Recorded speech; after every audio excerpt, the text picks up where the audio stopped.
Hi hello friends, ಎಲ್ಲರಿಗೂ ನಮಸ್ಕಾರ. ರಜನಿ ಅಡುಗೆ ಮನೆ ಚಾನಲ್ಗೆ ತಮ್ಮೆಲ್ಲರಿಗೂ ಸ್ವಾಗತ. ಇವತ್ತಿನ ವಿಡಿಯೋದಲ್ಲಿ ತುಂಬಾ ರುಚಿಯಾಗಿ ಕಡಿಮೆ ಸಮಯದಲ್ಲಿ ಆಗೋ ರೀತಿ ಮಜ್ಜಿಗೆ ಸಾಂಬಾರ್ ಯಾವ ರೀತಿ ಮಾಡೋದು ಅಂತ ತಿಳಿಸ್ಕೊಡ್ತಾ ಇದ್ದೀನಿ. ಅನ್ನಕ್ಕೆ ಮುದ್ದೆಗೆಲ್ಲ ತುಂಬಾ ಚೆನ್ನಾಗಿರುತ್ತೆ. ಖಂಡಿತ ನೀವು ಕೂಡ ಈ ವಿಧಾನದಲ್ಲಿ ಒಂದ್ಸಲ ಟ್ರೈ ಮಾಡಿ ನೋಡಿ. ಮೊದಲಾಗಿ ಈ ಮಜ್ಜಿಗೆ ಸಾಂಬಾರನ್ನ ಮಾಡ್ಕೊಳ್ಳೋದಕ್ಕೆ ನಾನಿಲ್ಲಿ ಒಂದು 6 ರಿಂದ 7 ಹಸಿಮೆಣಸಿನಕಾಯಿನ ಬೇಯಿಸಿಟ್ಕೊಂಡಿದ್ದೀನಿ. ಜೊತೆಗೆ 1 ಗಡ್ಡೆ ಆಗೋಷ್ಟು ಬೆಳ್ಳುಳ್ಳಿನ ಕೂಡ ಸಿಪ್ಪೆ ತೆಗೆದಿಟ್ಕೊಂಡಿದ್ದೀನಿ. ನಂತರ ಸ್ವಲ್ಪ ಕೊತ್ತಂಬರಿ ಸೊಪ್ಪು, 1 ಈರುಳ್ಳಿನ ಕಟ್ ಮಾಡಿ ಇಟ್ಕೊಂಡಿದ್ದೀನಿ.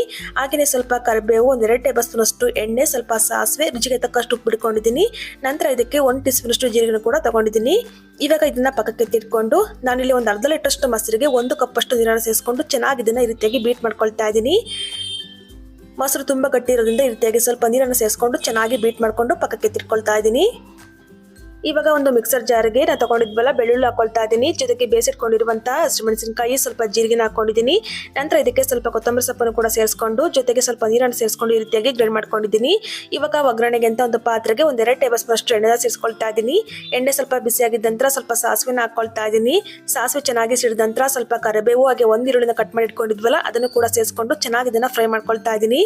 ಈರುಳ್ಳಿನ ನಾವು ಜಾಸ್ತಿ ಹೊತ್ತೇ ಫ್ರೈ ಮಾಡ್ಕೊಳ್ಳೋದು ಬೇಡ. ಒಂದು ಅರ್ಧ ಭಾಗ ಚೆನ್ನಾಗಿ ಫ್ರೈ ಆಗಿದ ನಂತರ ನಾವು ರುಬ್ಬಿಟ್ಕೊಂಡಿದ್ವಲ್ಲ ಮಸಾಲಾನ ಸೇರಿಸ್ಕೊಳ್ತಾ ಇದ್ದೀನಿ.